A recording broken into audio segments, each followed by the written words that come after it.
Hey everybody, and welcome to NFL Nexus. We're your spot for getting into the real nitty-gritty of what makes teams tick in this league. And today, man, we've got a fascinating puzzle to unpack. It's a problem that every single GM in the league both dreams of and has nightmares about. It's the paradox of success, right? You spend years, maybe even a decade, pushing all your chips in. You trade away draft picks, you pay top dollar, all to build that one perfect team. And then you do it. You reach the mountaintop. But that's when the bill comes due. And we're going to explore that exact crossroads today, looking at it through the lens of the Los Angeles Rams. They're a team trying to figure out how to reward the guys who got them a ring while still being able to afford the guys they need to win another one. This is the ultimate showdown, culture versus the cap. So let's just hop in the time machine for a second. It wasn't that long ago. Picture it. SoFi Stadium. Just absolutely electric. You've got that blue and gold confetti raining down everywhere as the Rams are hoisting the Lombardi Trophy on their own home turf. I mean, it doesn't get better than that. Super Bowl LVI was this incredible climax of a multi-year all-in strategy. You remember the motto, right? Them picks. And hey, it worked. It was this bold, super aggressive philosophy that brought in superstars like Jalen Ramsey and Matthew Stafford.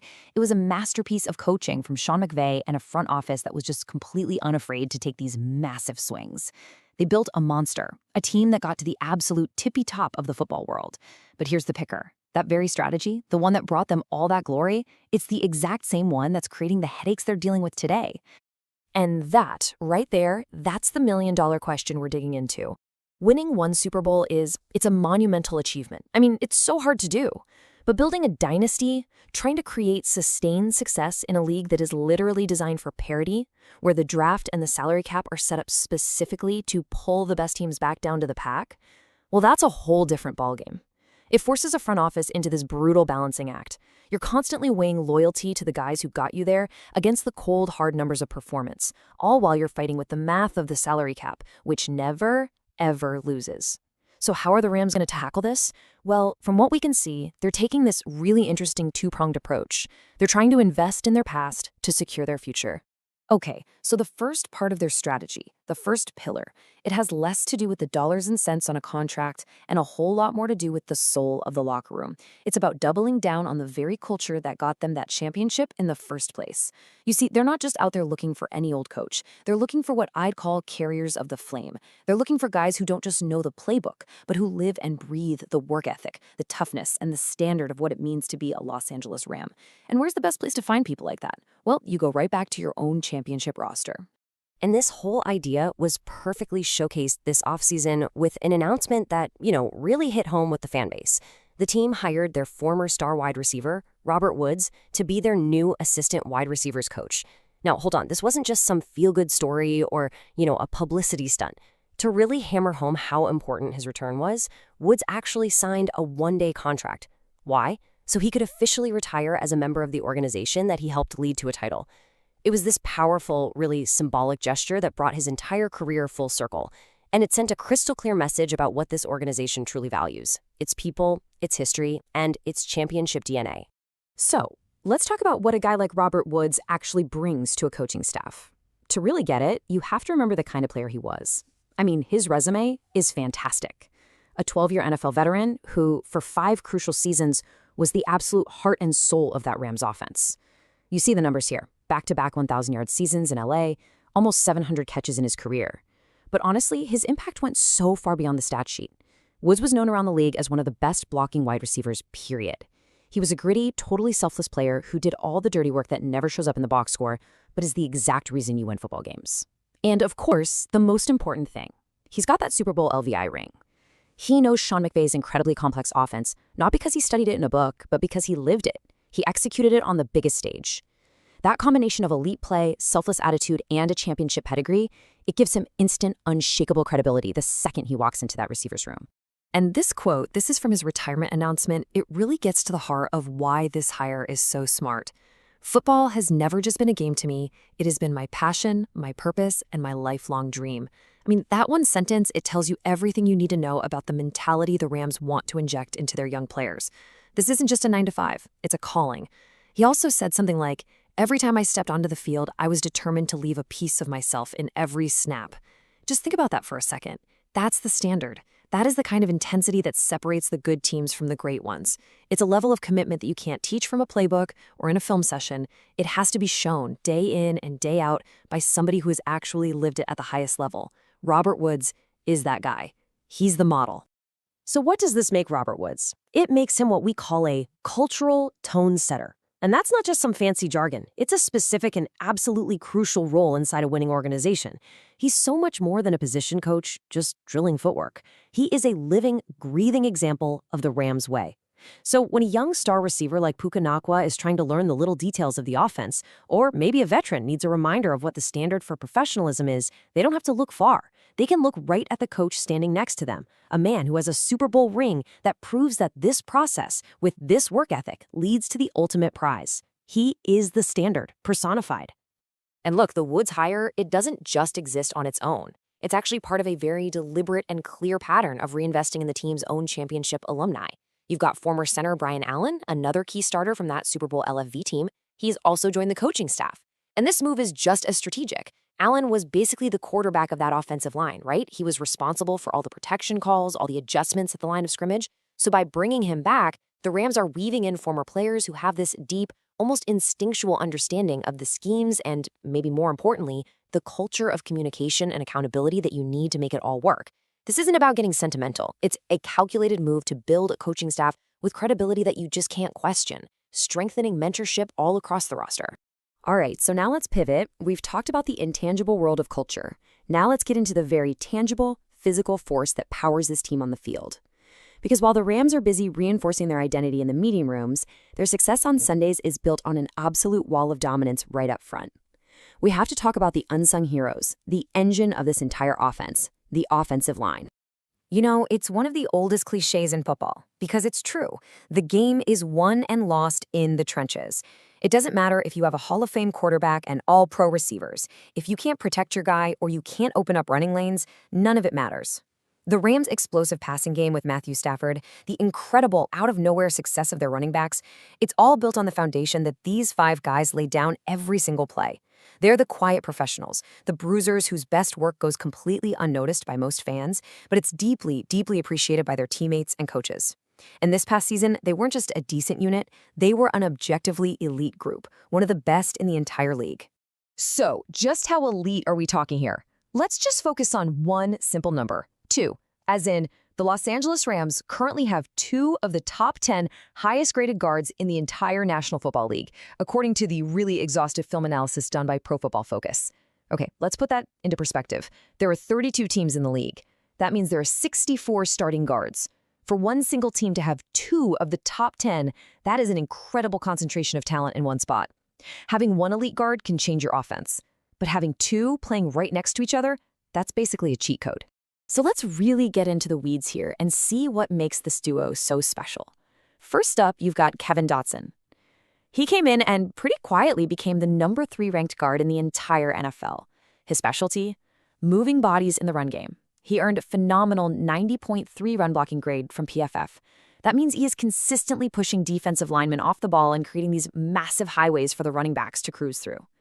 Then, on the other side, you have the young stud, Steve Avila, ranked 9th overall.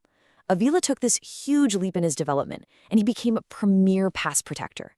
He only allowed pressure on a tiny 3.3% of his pass blocking snaps. So think about what you have. A dominant, mauling run blocker on one side and a quick-footed, shutdown pass protector on the other. It's a perfectly complementary set of skills.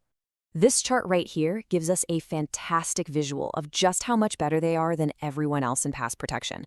Just look at the difference.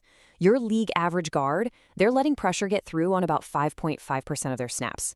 Both Avila at a crazy low 3.3% and Dotson at a very strong 3.8% are significantly better than that average. So what does that mean in real life on the field? Well, over the course of a season where you pass, say, 600 times, that difference means Matthew Stafford gets a clean pocket roughly 12 to 13 more times per guard than he would with an average player. That adds up to 25 more plays a season where he has that extra split second to find the open guy, to let a deep route develop, or just to avoid a game-changing sack. This is not a small advantage. It is a tangible, consistent, game-winning edge. So we've established this incredible on-field weapon, a powerful, complementary, dominant interior offensive line. But this is the NFL. And in the NFL, elite performance inevitably comes with an elite price tag. And this, right here, is where the two sides of our story collide. This is where the Rams' crossroads comes into sharp and probably pretty painful focus. The very success of these players on the field creates a massive financial challenge for the front office off the field. Yeah, the clock is ticking, and it is ticking loudly. After the 2026 season, a staggering 4 key members of this offensive line are all scheduled to become free agents at the exact same time. And we're not talking about backups here. We're talking about the absolute core of the unit. You've got both of their elite guards, Kevin Dotson and Steve Avila. You've got their starting center, Coleman Shelton, the guy who makes all the calls, and you've got tackle Warren McClendon. That is a massive chunk of your offensive line's foundation, all hitting the open market at the same time. It's a potential exodus of talent that could absolutely cripple the offense if they don't manage it perfectly.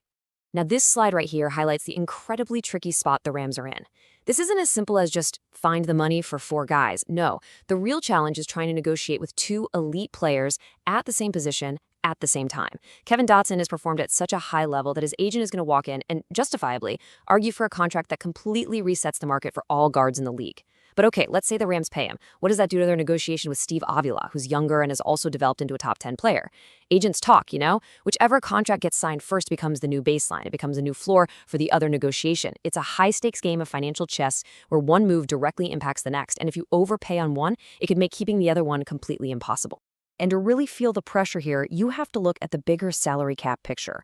Okay, in 2026, the Rams have around $40 million in cap space. Now, that sounds like a lot of money, but when you're trying to re-sign 4 starting offensive linemen, including 2 guys who could each command upwards of $15–20 million a year, that number starts to shrink really, really fast.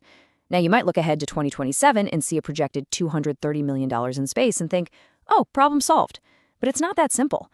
That huge number doesn't account for what are called void years from other contracts. Think of them as delayed cap hits from all those deals they made to win the Super Bowl. That money is already spoken for. It's dead money that will hit the books and eat into that space before they can even start negotiating with their current players. And this is where the problem just compounds and the squeeze becomes almost suffocating. Because it isn't just about the offensive line. A whole wave of other cornerstone players, the absolute pillars of the franchise, will also need new, very expensive contracts right around that same time. I mean, we're talking about quarterback Matthew Stafford, who will likely need an extension. You've got the breakout superstar receiver Puka Nacua coming off his rookie deal, and he is poised to earn a massive payday. You've got Devontae Adams' contract to think about. And then on defense, you have foundational pieces like defensive tackle Kobe Turner and edge rusher Byron Young, both of whom have played way, way better than their rookie deals. Every single dollar you commit to Kevin Dotson or Steve Avila is a dollar you cannot use to keep these other vital players. The pressure is coming from every single direction. So this collision of expiring deals and limited money brings us right here, to the ultimate decision. It's the fundamental tension that sits at the heart of every modern front office.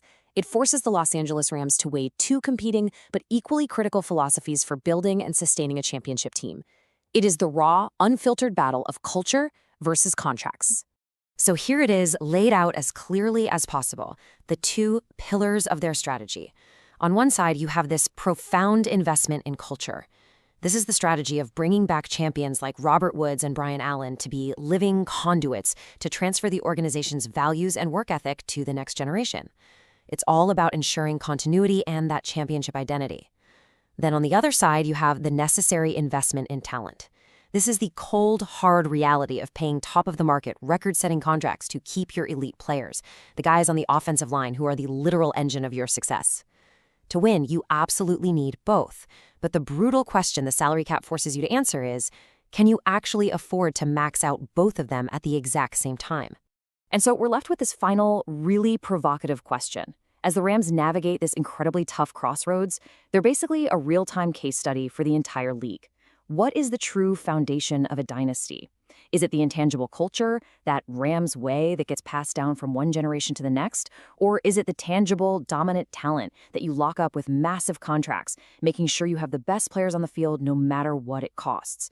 The Rams front office is betting they can find some delicate balance, but the choices they make in the next 24 months will absolutely define their chances of ever climbing back to the top of that mountain. So what do you think? What's more important for long-term success? Let us know your take in the comments below. If you enjoyed this deep dive, please, it really helps the channel if you hit that like button and subscribe to NFL Nexus so you don't miss our next explainer. And hey, for the fans out there, young and old, check out the link in our description to support us by purchasing one of our NFL-themed coloring books. They're perfect for kids, grandkids, or even for adults just looking to unwind. Thanks for watching.